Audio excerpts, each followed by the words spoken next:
but generally the peace was kept, and we existed in a world where we could trade without barriers, we could travel by and large without restrictions, and we could rely on peace. I think we're in a world now where the notion of peace as the default setting has absolutely gone. The Third World War we warned about feels closer at hand than the last time I spoke to Sir Richard Shirreff, and deterrent actions that could have been taken have been largely ignored. We're now in a rerun of the Cold War, except this time it's much hotter, and there are no rules to bound and limit the offensive actions of Russia. And it no longer seems that they care what we think of them, whether we think of them as barbarous or not. We've left it to 5 to midnight to act. Is it too late to turn the tide? And are we even prepared to act now at this late time? Today I'm talking to Sir Richard Shirreff, co-founder and managing partner at Strategia Worldwide. After graduating from Oxford, he served in the British Army for 37 years, commanding soldiers on operations or in combat at every level, from platoon to division and rising to the highest rank before retiring from the Army as NATO's Deputy Supreme Commander, Europe. Before we jump in, I wanted to thank everyone who supports the channel through Patreon, Buy Me Coffee, but also especially to everyone who is supporting the current fundraiser we've got on to buy trucks for the 93rd Battalion. You'll see a little video later on embedded into this interview. It's incredibly important we get these trucks. These are absolute lifesavers. They also help these regiments to remain resilient and push back the horde of invaders that are trying to erase them and destroy their lands. So, Richard, welcome back. Thank you for having me, Jonathan. Good to see you again. Well, before we dive into the drones and the incursions and stuff, I wanted a quick impression from you of this extraordinary gathering of admirals and commanders and so on in the US, which is perhaps unique. Ben Hodges has I compared it to a similar exercise, I think, in 1935 Germany, and there was an element of, dare I say it, humiliation about the spectacle. As a former military man, what was your gut feeling about what you saw there? Absurd, absurd. And then, I mean, I've only seen the press reports of what was said. But it does look extraordinary. It's an exercise in power. It's an exercise in domination. It's an exercise in almost coercive control. With an angry Hegseth railing about wokery and beards, and a president talking about an invasion from within, and how the military should use towns and cities for training areas. More to follow, I suspect, but something that I think would be treated with, I won't say contempt, but derision, amusement, if anybody had tried to do the same in the British Armed Forces. And I suspect the Americans, knowing, of course, the president is the commander in chief, and he's untouchable. So they will turn to the right and get on with it. But it doesn't bode well for freedom of thought, initiative, mission command, and trust, which is essential. And the idea of essentially using your own population as a training ground is a form of madness that I hadn't even contemplated. Even and I've been fairly cynical about what was coming with Trump point 2.0. Well, it's fine to use bits of cities as to train in urban areas. I mean, the British have built a number of urban training areas. It's quite another thing to think about training amongst a civilian population. And in terms of what are you trying to achieve? Well, it's either training or it's almost sort of coercive control of populations. But the notion of an enemy within, I find difficult to get my head around. And provocation, is there also, it's been said that there's been actually extraordinary restraint in the troops that we've seen on cities patrolling in places like Chicago and others, and this extraordinary image of ice patrol boats actually, going down the main river alongside tourist boats. It looks like an internal invasion, but there's been extraordinary restraint. It almost feels as if this is also an exercise in provocation. The minute, there is a violent confrontation, that would be used perhaps as a kind of Reichstag type moment. Yes. I mean, you and I we're getting into the whole issue of authoritarianism and how dictatorships are established. And I think clearly one is observing from afar, but the midterm elections are going to be pretty critical here. Um, Democracies fall all too easily. Even the most democratic of states and the best ordered democracies can be suborned easily, as we saw. I mean, albeit fragile. I mean, the Weimar Republic. It was a democratic elected leader in Adolf Hitler who instituted the enabling laws after the Reichstag fire, which allowed the Nazis to establish their dictatorship. Austria, after the First World War, put together quite a well-organized democracy, which again was suborned at the end of the 1930s, and it succumbed to dictatorship. So democracies are fragile and need to be looked after. And Austria fell like a pack of cards Yeah, very, very yeah. quickly. And we're all playing. We're all there's great faith in American institutions until there isn't, and I think we watch with concern. Бажаємо міцного здоров'я. Ми бійці батальйону безпілотних систем Black Raven 93-ї бригади Холодний Яр виконуємо бойове завдання на Константинівському напрямку в Донецькій області. Для їх успішного виконання наш підрозділ має потребу в пікапах для виїзду особового складу на позиції, евакуації, своєчасного підвозу боєприпасів, дронів та обладнання в район ведення бойових дій. Звертаємося до YouTube-спільноти Silicon Curtain та Джонатана особисто з проханням допомогти підтримати збір, а також до Car for Ukraine та Бандера Мобіль з проханням допомогти з купівлею, підготовкою та доставкою авто на фронт. Слава Україні! Героям слава!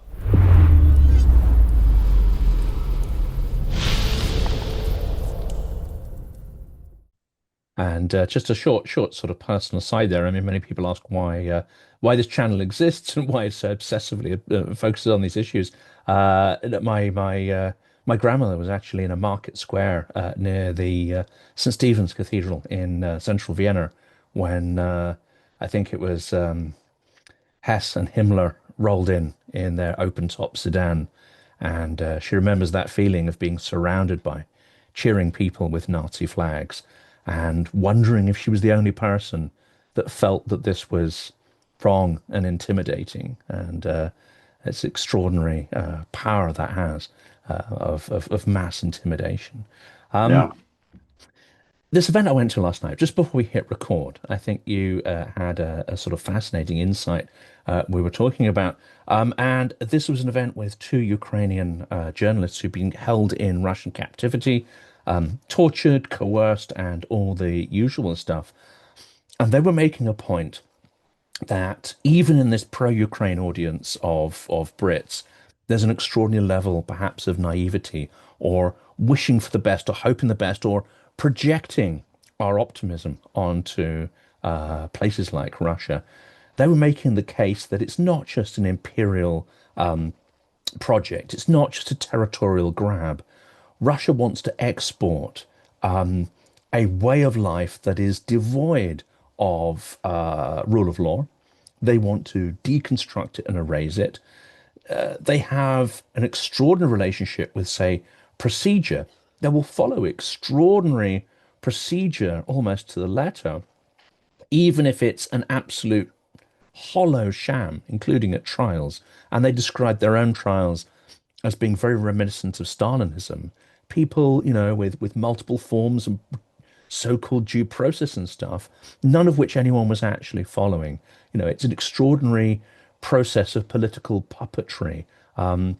where showing loyalty to the regime is the primary thing, and then being given license to torture, intimidate, and all the rest as the instruments of state. They were arguing that this is what they want to export. And unless we get our act together, these are the values that will start to invade our democracies. I'm sure they're right.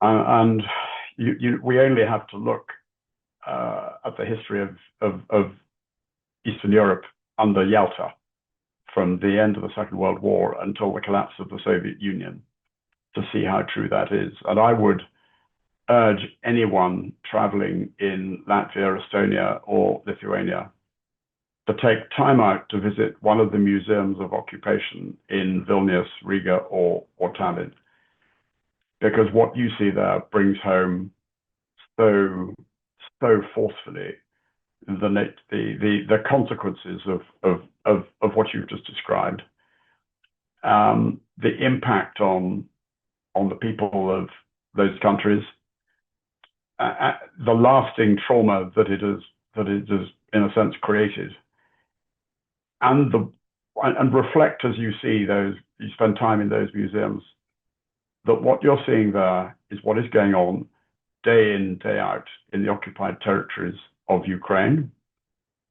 And that if there is some sort of Trump brokered peace deal, and I say deal in the strongest inverted commas, which forces Ukraine to surrender more land, it just means more Ukrainians are subject to occupation, to terror, to illegal imprisonment, to rape, to murder, to deportation of children.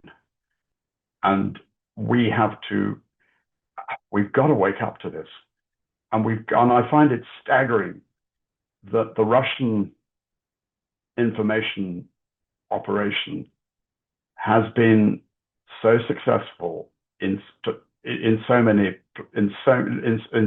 audiences, the sense that we cannot be defeated. We are unstoppable. We have inexhaustible reserves of manpower and resources, and we will prevail. And the only hope is that you do a deal with us. There can be no deal with Russia. There can be no sitting down and agreeing, because any sort of deal, Russia will break in the pursuit, and then come back again until they achieve what they want to achieve. So we have to recognize that this is a war that isn't going to end in a sort of Northern Ireland peace process.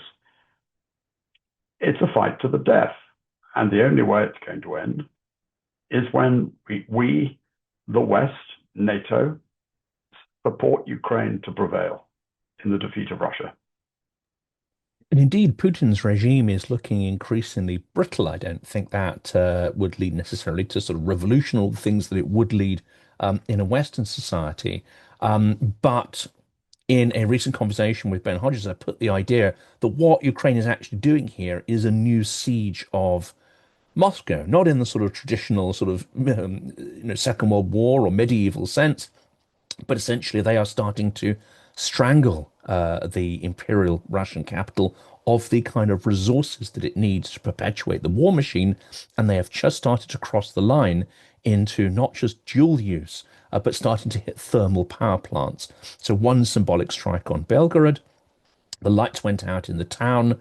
Technically, that could be constituted as a war crime, I'm guessing. But Russia has already destroyed every single thermal power plant in Ukraine. This is a fight to the death, and indeed, Russia's cities are an intrinsic part of its war machine. So this idea of it being a war crime, I think, needs to be perhaps re-examined. What's your view here? Is this going to escalate? And again, I hate the word escalation as well, but is Ukraine on the point, if Russia does not stop firing on civilians and attempting to snuff out Ukraine's ability to heat and feed itself during the winter, are we going to see a reciprocal approach, perhaps even scaled up, that turns the lights out in Moscow? Well, clearly I'm not privy to the discussions in the Ukrainian General Staff and Zelensky's office, but it would be entirely within their remit to do so. and absolutely justified, given what Russia is doing to Ukrainian cities night after night, and more can be expected over as the weather gets colder and the winter bites and cuts in. I think a couple of points, if I may. I mean, I think your point about brittleness is an interesting one, because dictatorships are inherently brittle. And going back to what I said about those who swallow the Russian propaganda information operation line about Russia being unbeatable should remember that. Back in 2023, when Prigozhin launched his madcap adventure and started to march on Moscow, nobody stopped him. There was panic in the city. There were in the most expensive restaurants and bars of Moscow, people were toasting Prigozhin's advance. Putin disappeared, and that was a tiny pinprick. Prigozhin, of course, turned out to be rather like the dog that catches the car and didn't know what to do, so he stopped, and that was his, and that was the end of him. But you can see from just that small episode how it would not take a great deal to shake the regime. And I think we should extrapolate from that the importance of what we in the West and in NATO and in Europe can do. And I say in Europe advisedly, because I don't think America's part of this equation. America has ruled itself out under this regime, and America cannot be relied upon now as an ally, because effectively after the Munich Security Conference and everything we've heard from the likes of Trump, Hegseth, Vance, has highlighted that. So Europe has got to recognize that it is for Europe to, and we can do this if we turn our mind to it and put our mind to it, to support Ukraine to achieve the defeat of Russia. And by that, what I mean is a properly thought through strategy, which combines military measures, equipment, ammunition, training support, organizational support, intelligence, together with financial and economic. And the financial and economic is really important, because Europe continues to bankroll the Russian economy by buying Russian gas. $1 billion in August, just alone, in the height of the summer. God knows what it's going to be when the weather gets colder. And if we continue to let that happen, then the Russians will continue. But if we hit hard at the Russian economy by putting sanctions on those who the secondary sanctions on those who buy Russian oil, and really shake the financial and economic system, I think that brittleness could spread and ultimately lead to what we're seeking to achieve, which is the recognition in Russia that Ukraine can never be incorporated into a new Russian empire, and a recognition of Ukraine's right to exist as a sovereign state. And even if they don't recognize that, they can at least fear it and realize that they'll get a sharp slap if they try again. And it's fascinating. I recently went to Brave One. So you've got an extraordinary array of sort of military innovation going on there. It seems that Russia set out to demilitarize Ukraine, and now Ukraine is decarbonizing Russia, deconstructing its fundamental business model. What is your impression of the innovation around this sort of technology, including Flamingo and other technologies that are actually, I would argue, turning the tide? Now, I don't know if you'd use that terminology, but are you impressed with the scale and speed of innovation? Yes, absolutely. I mean, it's interesting. I visited Brave One soon after it was set up 2 years ago.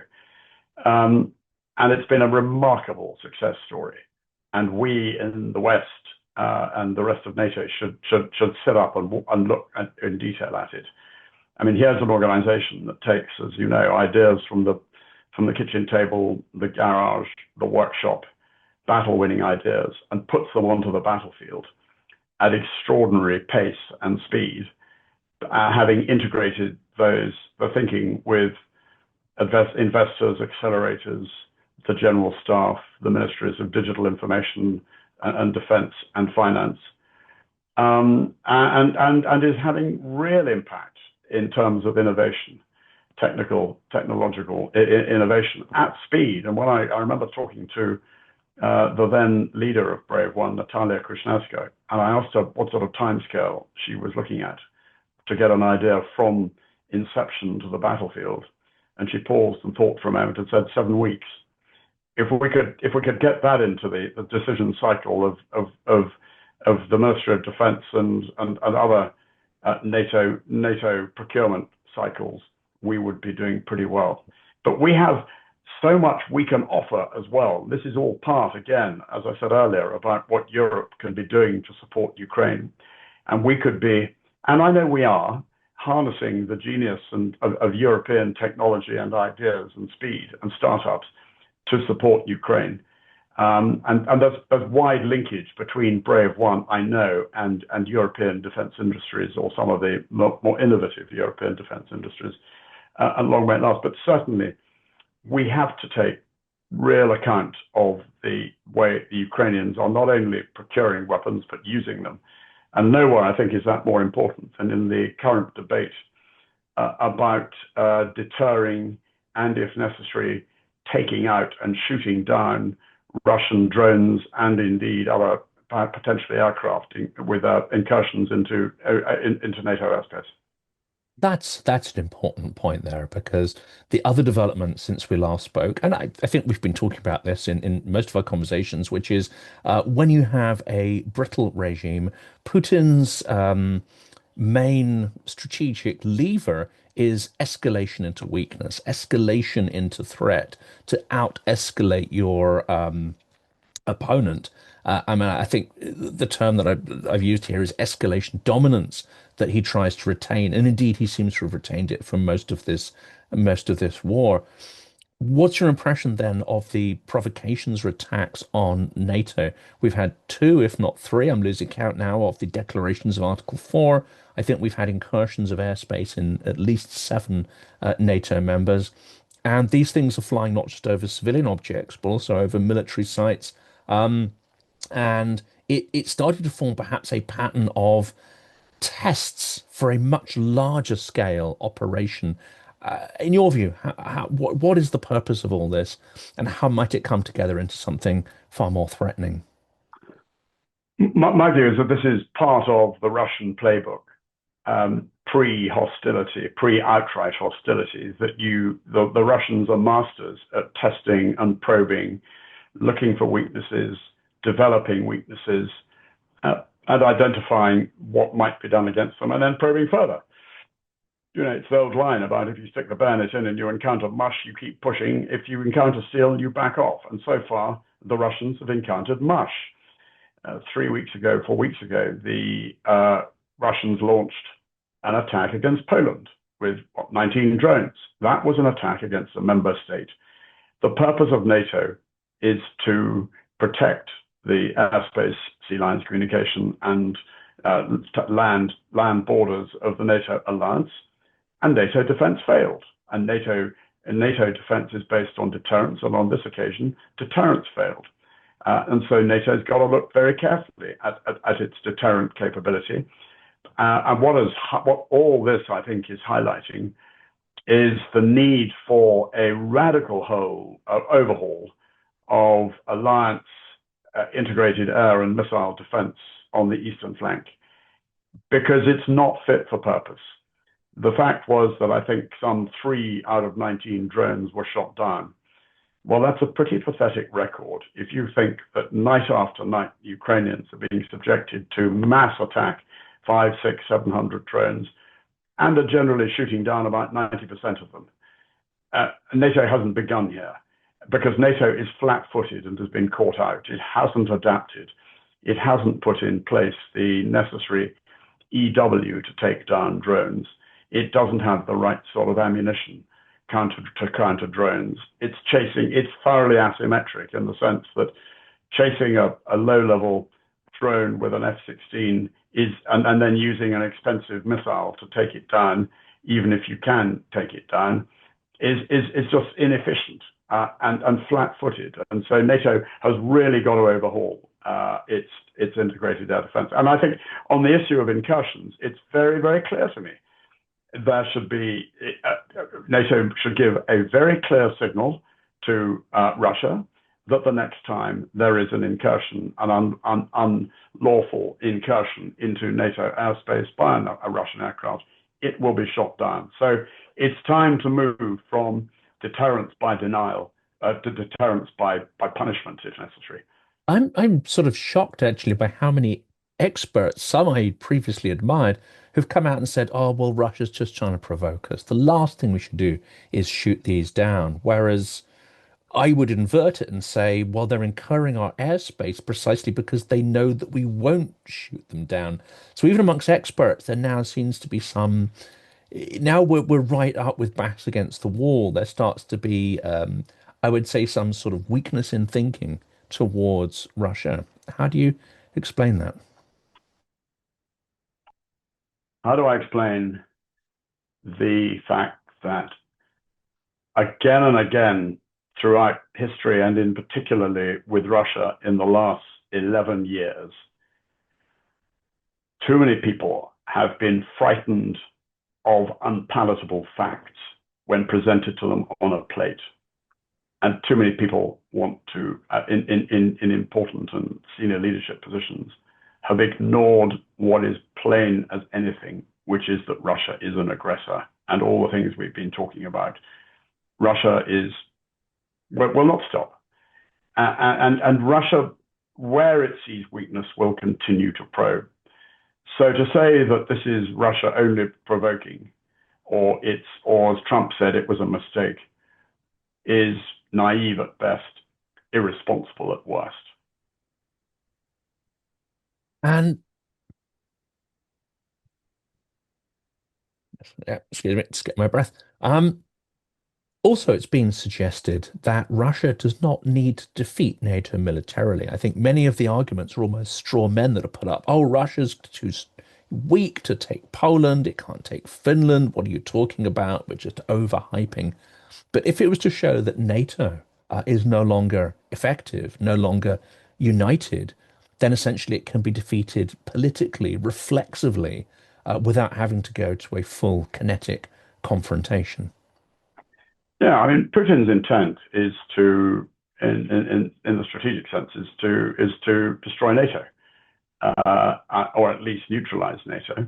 It's also to see America decoupled from European defense. Well, Trump has done that pretty effectively by himself, and he's also held NATO potentially below the waterline by stating unequivocally that America is no longer going to guarantee European defense or be a guarantor. We are all guarantors of European defense under Article 5, as we all know. We all have a part to play here if there's an attack on one.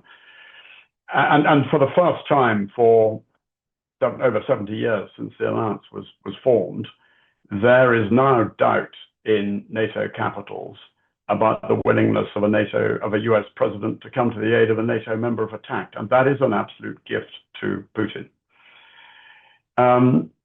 So what? So Europe has to Europeanize NATO and recognize that it's got to go it alone.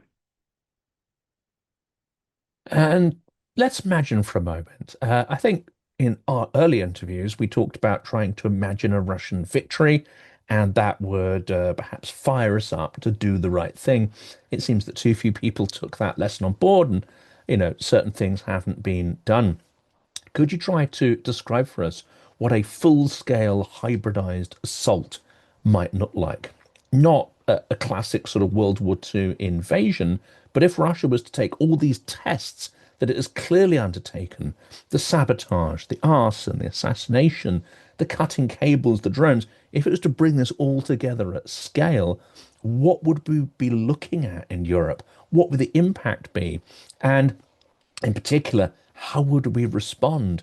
Would it be a Churchillian response, or would it be Ethelred the Unready, people prepared to pay Russia off, to say, please, please, just leave us alone? I think this ties in with a point you made in the earlier question about what Russia could do. And I think what we're looking at here is a combination of mass, and I call it covert war. I think, let's be clear about it. Russia has been engaged in covert war in Europe since 2014. and thinks it has been at war with Russia, with Europe, with NATO since 2014.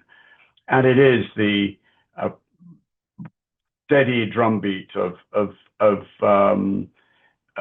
incursions, of cyber, of insurgency, or of espionage rather, espionage increasingly outsourced, as well as what we're seeing now with the incursions of drones and the like. So I think what Russia would, and Putin would be seeking to do, is to distract across the alliance through the use of hybrid and covert operations, while focusing on one particular potential weak point. Now, we've got to recognize Russia is fixed in Ukraine, pretty much. It is generating large numbers of troops on a monthly basis. Can it generate sufficient to launch a major invasion elsewhere? No, probably not. And I think we would get good notice of that. But to me, if I was Putin, what I would be trying to do, and we've got to think enemy here. I would be seeking to unbalance the alliance and render it neutral by a razor-focused, sharp effort, say in one of the Baltic states, biting off, cross the Neva, cross over into the Suwalki Gap, seek to establish a land corridor between Kaliningrad and Belarus. What is NATO going to do? If I grab, having destabilized sufficiently on a mass scale across the European members of NATO, forcing them to look to themselves and to distract them. If I make a grab, it's high risk, of course it is. But actually, what is NATO going to do to respond? Is NATO, they've got the enhanced forward battle groups in those three countries of the Baltic states. But if I put in sufficient force, there's not much a battle group can do against me. And once I've grabbed land, as we've seen with Ukraine, it's damn difficult to push me off it. And for NATO then to have to go through the whole issue of mobilization and preparing for a major invasion of part of the Baltic states, that's going to put the alliance under massive, massive pressure. And that's where I think the Ethelred the Unreadies amongst the alliance and around the North Atlantic Council table. And I've heard British politicians in the past say, are we going to risk the population, nuclear annihilation for the sake of the population of 3 or 4 London boroughs? So I think that's what Putin could be calculating. And I'm amazed, if he'd got his act together, he could have done this at the same time as launching his invasion of Ukraine to distract NATO, which, of course, funny other thing is and the other aspect, of course, as well as the covert war, it's the manipulation of minorities. And don't forget the Russian-speaking minorities in the Baltic states. Now, they are absolutely loyal Estonians, Latvians, Lithuanians. But it doesn't take a bit of manipulation to see how Putin could be, the Russians could be putting humanitarian relief and in response to calls for help. And you can just see how this could develop. Absolutely. Sort of scenario I wrote about in my book. Yes, very precedent. We'll put a link to that. I think people should reread that because what's happening won't feel quite as disorientating. The other argument, of course, is that Russia doesn't have the offensive capability. It's shown itself incompetent at maneuver warfare, etc. But actually, what you're describing here would become a defensive operation because if they can dig in and they can then populate these grabbed territories with their elite drone operators, which actually, their elite units, Ukrainians tell me, are, not much inferior to some of Ukraine's elite unmanned systems forces. We have a real problem because NATO forces have not internalized the kind of sophisticated electronic warfare and the highly adaptable electronic warfare and drone warfare that is now standard on the eastern front of Ukraine. I think that's right. I mean, clearly there would need to be some form of offensive operation to make a land grab. But if you start through infiltration, special forces, manipulation of minorities. You don't need to have grabbed a great deal of territory for me, Putin, to say, I've now got it. What are you going to do about it? And then the defensive piece comes in. And this is, again, as you say, with expert drone operators, defense becomes much more difficult to penetrate for NATO. And I mean, this is maybe an empty question here. Can Russia's militarized economy ever really return to a fully civilian model? And certainly under this regime, and possibly under Putin's successors, who are likely to be or would need to have, I would say, a nationalistic character to their regimes. This is something we talked about, isn't it? Which is this isn't just a fleeting regional problem. This is a global, long-term problem with a highly militarized, dare I say it, Russia that has metastasized into this sort of imperial, obsessed, toxic entity. Yeah, I'm spending 38% of GDP on defense or on military capability.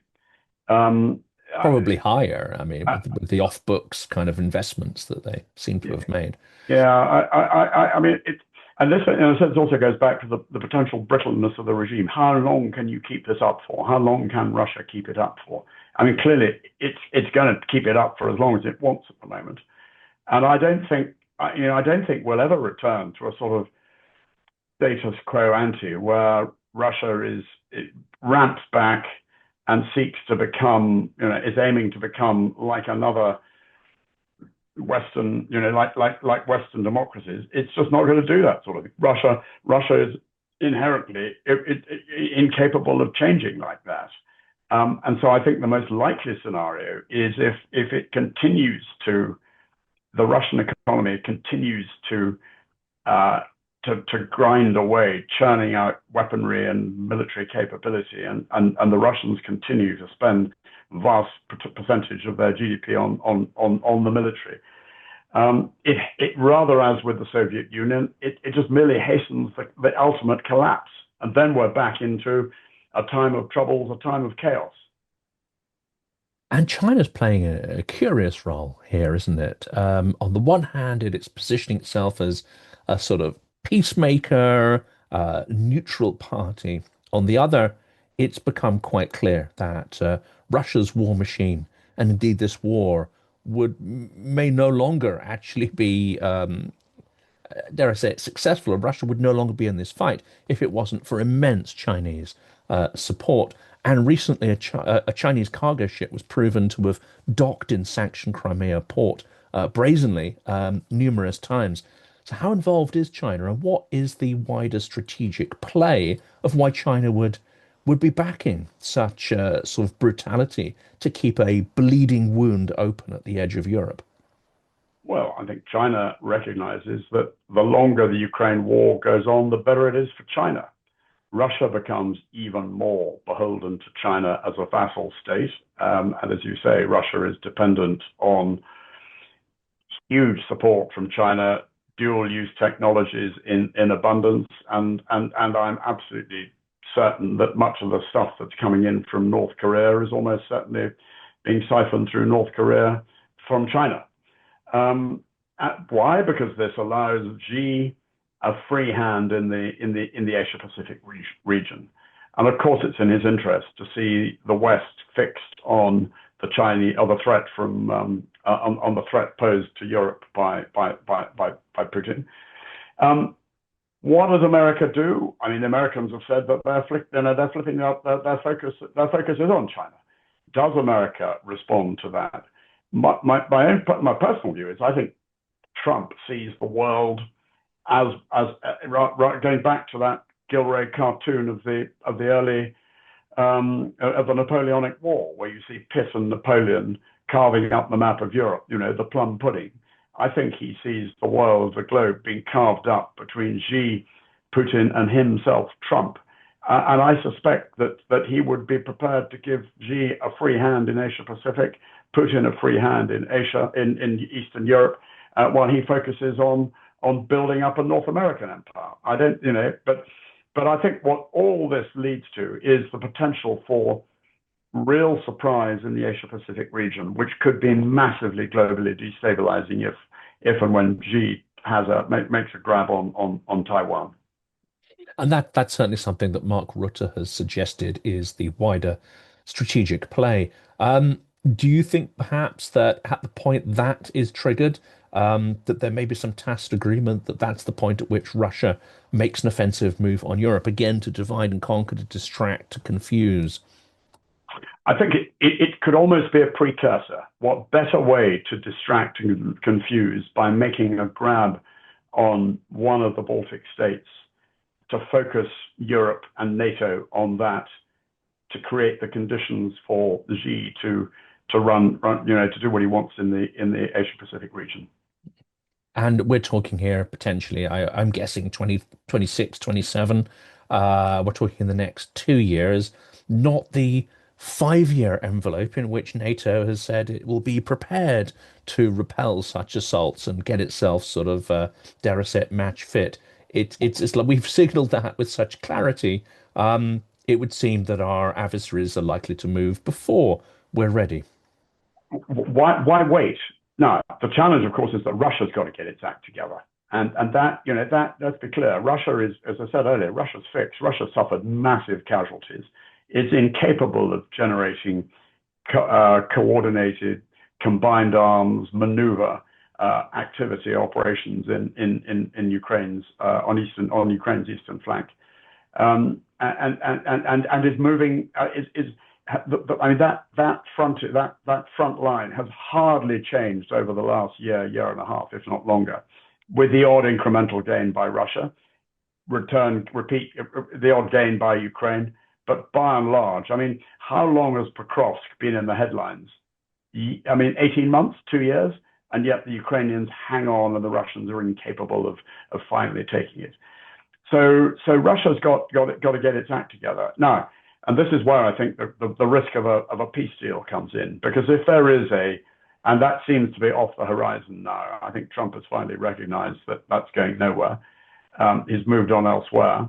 But if it did come back on the horizon, all that a negotiated peace deal would do is give Putin time to rest, recover, regenerate, until he's ready to have another go. But I would not absolutely rule out a Russian attempt to exploit NATO weakness before NATO gets its act together. And let's be clear, NATO has said in the summit, yes, it's going to increase, NATO countries are going to increase defense spending. That's another factor, another question altogether. Will they really increase defense spending? Don't forget that there are still NATO nations that have yet to meet the 2% target set at the 2014 summit 11 years ago. Are they really going to be generating serious amounts? And you look at the British, for example. I mean, we've had a pretty good defense review, I think, which came up with a very good stab at designing a force for the sort of war we might get involved in. I'd like to see greater numbers in the army. That's a different thing altogether. But nevertheless, it's not a bad stab. But it's dependent on increased defense spending. And that isn't going to happen until 2027 at the very minimum. So you're absolutely right that this is an opportunity for Russia to get inside NATO's decision cycle loop. And the other factor here, of course, is the noises around withdrawal of US forces from Europe. On the one hand, it seems that the outright confrontation between Trump and NATO has been eased, at least in terms of the optics, but we've had a withdrawal of training funds and programs from the Baltics. There are these signals that actually the hard edge of European military support, American military support in Europe is actually being withdrawn, and when the critical moment comes, will not be there. Yeah, and I think that's right. And I think that's one of the things, going back to that absurd gathering of generals in Quantico yesterday. I think that was one of the things we were expecting to hear, that Trump is saying, and Texas was saying, focus on, and in a sense, the shorthand for focus on the invasion from within is don't focus, forget focusing on Europe. I think Europe has got to recognize it's on its own. And I just hope the penny will finally drop. And instead of this craven humiliating, hands on knees, begging Trump to stay part of the party that we saw at the NATO summit. Europe should say, right, fine, America, if you're not going to be in, that's fine. We are now going to Europeanize NATO, and we are now going to make the necessary sacrifices to do what we can as quickly as we can to fill the gap left by you and to stand on our own. And it's not really learning the lesson, is it? I'm just about old enough to remember, the Falklands War, and indeed it was withdrawal of naval protection of those islands that gave the signal we were no longer serious about defending them, and in some ways was one of the triggers for the invasion. It seems that the US move is providing the same kind of signaling. Yes, demonstrate weakness, and your adversary will take advantage of it. It's the oldest law of war. If you want it, it's the old Roman adage. If you want peace, prepare for war. And the last question here, and I think we've already sort of answered this one, but are we in some kind of undeclared World War III already?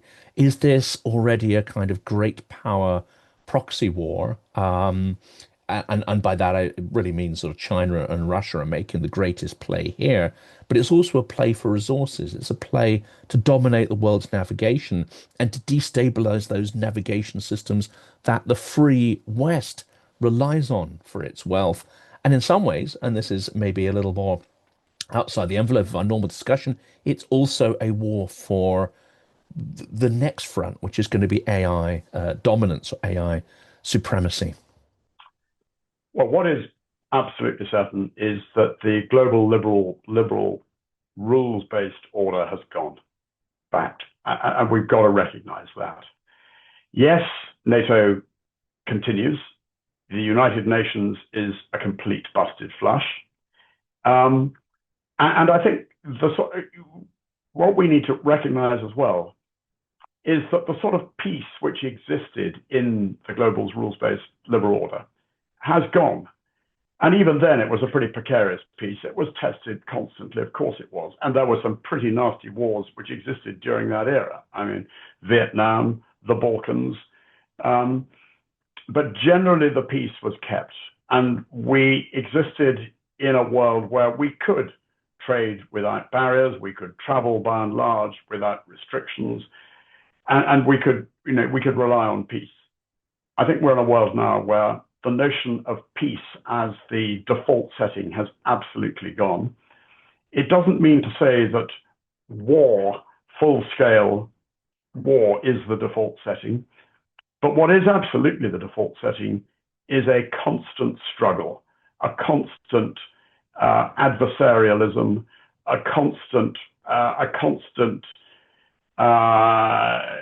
effort to offset other, to take advantage or to be taken, and to prevent being taken advantage of.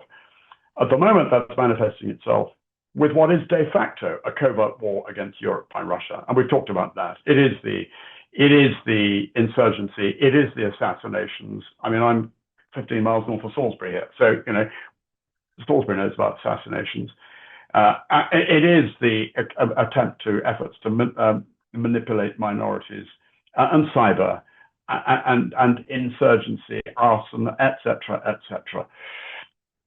It's not at the moment conventional, but it could so easily become conventional if we are not on our guard. And this means we've absolutely got to recognize the dangers. I think Europe is recognizing the dangers. I mean, the EU is talking today in Copenhagen about what can it do about drones. Well, that's a great move from the EU. Great, allows people are beginning to wake up to this, and the more people begin to wake up to this, the more we will put in place the necessary measures to ensure that we do everything we can to deter what would be absolute catastrophe, which would be an all-out war between NATO and Russia. Well, hopefully in our next episode, we will be able to examine aspects of the drone wall and the various protections that are put in place. And let's hope the campaign to close the skies over part of Western and Central Ukraine and create the concept of a combined European defensive airspace starts to take hold as Russians' provocations increase. That's that's the optimistic bit, that we get our act together by the time we talk again. For today, though, Sir Richard, a huge pleasure, fantastic insight. I think there'll be a lot of sort of positive reception of this by the community and stimulate a lot of thoughts, ideas. Hopefully, it will stimulate some activism. If people can write to their representatives, if they can try to advocate for some of the things we've talked about, I think there will be some benefit there. But for now, thank you so much. Thank you for having me, Jonathan. Good to talk as always.